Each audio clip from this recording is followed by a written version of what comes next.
Bienvenue dans ce tutoriel vidéo qui a pour objectif de faire l'apprentissage au logiciel Gantt Project.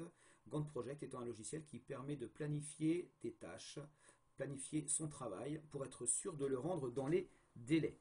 Nous sommes dans la séquence 21 et nous attaquons la séance numéro 3. Alors, nous allons partir du principe pour cette activité que vous êtes un employé d'une entreprise qui a été mandatée par un client pour lui fournir un produit terminé. Et dans votre entreprise, vous avez évidemment des collaborateurs, des collègues, Pierre, Paul, Justine et Christelle, qui vont être attitrés à cette commande client. Pierre qui va réaliser la tâche A, Paul la tâche B, Justine la tâche C, Christelle la tâche D. Donc la tâche A, c'est de la commande matière, et on s'aperçoit qu'elle dure 3 jours. Paul lui va faire la tâche B, c'est-à-dire l'usinage de la pièce 1, qui va durer, elle, 4 jours. Par contre, on s'aperçoit qu'il y a un antécédent. Cet antécédent nous indique en fait que la tâche B, ne peut pas avoir lieu tant que la tâche A n'est pas terminée. Pareil pour la tâche C, usinage pièce 2, elle ne peut pas être réalisée, cette tâche, tant que la tâche A n'est pas terminée. Et puis l'assemblage, tâche D, eh bien, l'assemblage ne peut pas avoir lieu tant que les usinages des pièces 1 et 2, donc les tâches B et C, ne sont pas réalisées. Dans Gantt Project, tout est pris en compte. Ça permet à l'entreprise d'être sûr de rendre le produit fini à son client tel qu'il le souhaite dans les délais. Au final, vous devriez avoir un diagramme de Gantt qui ressemble à ceci. Alors, commençons donc. C'est parti. On va double-cliquer sur l'icône de Gantt Project. Voilà. Alors ensuite, on va cliquer sur Projet, Nouveau. On va entrer le nom de la séance d'aujourd'hui, S21.3, et on va marquer Activité. On va valider avec OK. Première étape, nous allons rentrer les ressources, c'est-à-dire les collègues, les gens qui vont travailler sur cette pièce, sur ce produit fini. Donc on clique sur diagramme de ressources, on se rappelle les noms, Pierre, Paul, Justine, Christelle. Pour rentrer les noms, soit on fait clic droit ici, nouvelle ressource, soit on clique sur l'icône de la personne ici, nouvelle ressource également. Donc on y va, Pierre, Paul, Justine, Christelle. Ah, pardon, j'ai pas cliqué, Christelle. On valide. Voici les 4 personnes qui vont travailler sur ce produit. Maintenant, nous quittons le diagramme des ressources et nous allons aller dans le diagramme de Gantt. Voilà. Alors, diagramme de Gantt, exactement comme le diagramme des ressources, soit on fait un clic droit pour créer une nouvelle tâche, soit on clique sur l'icône de la petite pendule ici pour créer une nouvelle tâche. Les deux fonctionnent. Donc, la tâche A s'appelle commande matière. On valide. Cette tâche A va débuter aujourd'hui, le 3 septembre 2018. C'est la date à laquelle nous sommes en ce moment. Évidemment, pour votre activité, vous prendrez la date du jour, c'est-à-dire au moment où je vous donne cette activité à faire. Donc, dans le tableau, la commande matière, elle va durer 3 jours. Eh bien, nous allons paramétrer Gantt. Alors, je vais écarter la petite colonne, voilà. Pour que ce travail dure 3 jours. Alors attention, certains font l'erreur de dire 3 plus 3, ça fait 6. Eh bien non, prenons un calendrier. Si le travail débute le 3 et qu'elle dure 3 jours, eh bien le 3, le 4, le 5, ça fera 3 jours. On terminera cette tâche le 5 au soir. Voilà, le 5. On valide. Et on voit sur notre planification calendaire que notre tâche vient d'être inscrite. Clic droit, nouvelle tâche. La tâche numéro 2 s'appelle usinage matière. Alors, hop, j'ai double-cliqué sur le nom de la tâche. Ça me fait apparaître les propriétés de la tâche et je peux changer le nom aussi également ici. Usinage pièce 1. Je valide. Et ce tableau nous indique quoi? Que la durée est de 4 jours, mais qu'elle ne peut pas avoir lieu tant que A n'est pas terminé. Alors, elle dure 4 jours, donc, mais elle ne peut avoir lieu tant que A n'est pas terminé. Ça veut dire qu'ici, par exemple, eh bien, on voit très bien que cette commande sera faite et terminée à partir du 5, donc on peut commencer le travail à partir du 6. 0609.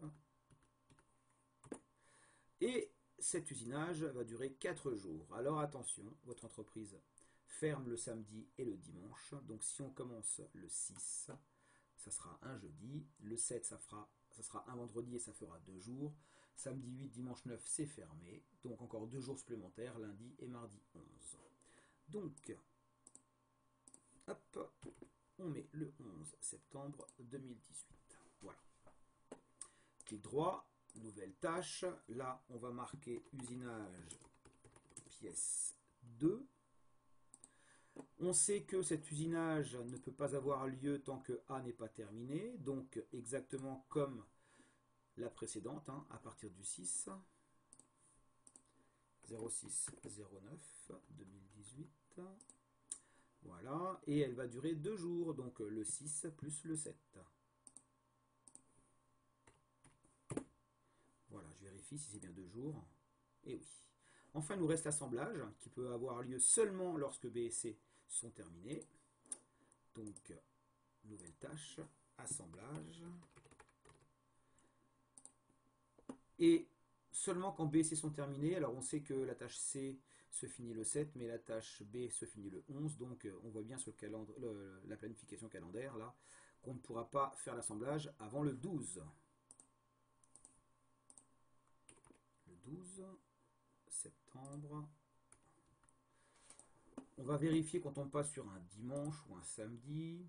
Le 12, c'est un mercredi, c'est parfait, et ça dure 2 jours, donc le 12 plus une journée, le 13. Donc cette tâche se finira le 13 au soir. Et voilà.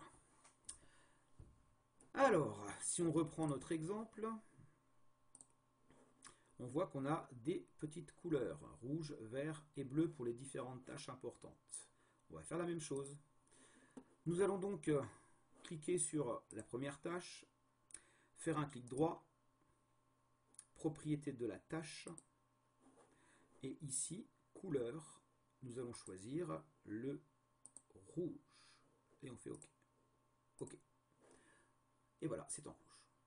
La dernière tâche, propriété de la tâche, couleur, choisir, c'était du bleu. On fait OK. Et on fait OK. Les deux du milieu, elles sont en verte. Propriété de la tâche. On choisit la couleur. C'est du vert. OK. OK. Et la troisième, pareil, propriété de la tâche. Là, nous avons déjà les couleurs que nous avons choisies. C'est le même vert. Donc on peut cliquer sur celui-ci. Et voilà. Vérifions par rapport à notre exercice ici. On s'aperçoit qu'on a bien notre tableau qui est rempli à gauche comme prévu. Nous avons bien les couleurs sur les bandeaux parce que nous venons de les faire. Il nous reste à ajouter des annotations, des informations au-dessus des bandeaux de couleurs. Comment les mettre, ces annotations? Eh bien, nous allons faire dans la page ici, clic droit, propriété du diagramme de Gantt. Et ici, dans la partie détail, au-dessus, je veux voir apparaître le nom de la tâche. Et à gauche, je veux voir apparaître la durée de la tâche. Et je fais OK. On revient sur notre exemple. Nous voyons également qu'il y a des liens entre chacune des tâches. Donc, comment réaliser ces liens? Eh bien, rien de compliqué. On clique sur la première tâche. Touche contrôle du clavier, on appuie, on reste appuyé et on clique sur usinage pièce 1. On peut lâcher la touche contrôle du clavier. Deux possibilités. Première possibilité, clic droit et faire lier. Ou alors, autre possibilité, cliquer ici sur le petit onglet pour lier. Alors, ça donne quoi? Eh bien, voilà, ça donne ceci. On sait aussi que la tâche 3 ne peut pas avoir lieu tant que la tâche 1 n'est pas terminée. Donc, on reclique sur commande matière, touche contrôle du clavier, usinage pièce 2, clic droit. On va lier également. Et enfin, celle-ci, cette tâche ne peut pas avoir lieu tant que ces deux-là ne sont pas terminés. Donc, on va sélectionner usinage pièce 2, touche contrôle du clavier. On va sélectionner assemblage. On lâche contrôle. On fait lier. Et pour terminer, ici on sélectionne usinage pièce 2, touche contrôle, assemblage, clic droit, on fait lier, et voilà, nous avons presque terminé. Je dis bien presque parce que maintenant il faut affilier chacune de nos ressources, Pierre, Paul, Justine et Christelle, aux tâches. Alors, le plus simple, c'est de double-cliquer sur commande matière par exemple, ou sur usinage pièce, etc. Et dans ressources, cliquer dans nom de la ressource et choisir la personne qui réalise cette ressource. C'est Pierre. OK. On double-clique usinage pièce 1, ressources, de mémoire, je crois que c'est Paul. On double-clique usinage pièce 2, ressources, c'est Justine. Ressources, c'est Christelle. Voilà. Maintenant, pour voir apparaître les ressources à côté de chacune des tâches, eh bien, rien de compliqué. On peut le faire, hein, mais après, quand on met trop d'annotations, on risque de tuer les informations s'il y en a trop, mais on va quand même essayer. Propriété du diagramme de Gantt. On peut les mettre à droite cette fois-ci. On peut choisir de placer les ressources affectées. Et on fait OK. Voilà. Donc là, Pierre fait la commande matière, Paul fait l'usinage pièce 1, Justine fait l'usinage pièce 2, Christelle fait l'assemblage. Ce petit tutoriel vidéo est terminé. N'oubliez pas d'enregistrer votre travail dans votre espace personnel et ou dans votre clé USB. Voilà. Je vais l'enregistrer moi dans mes documents.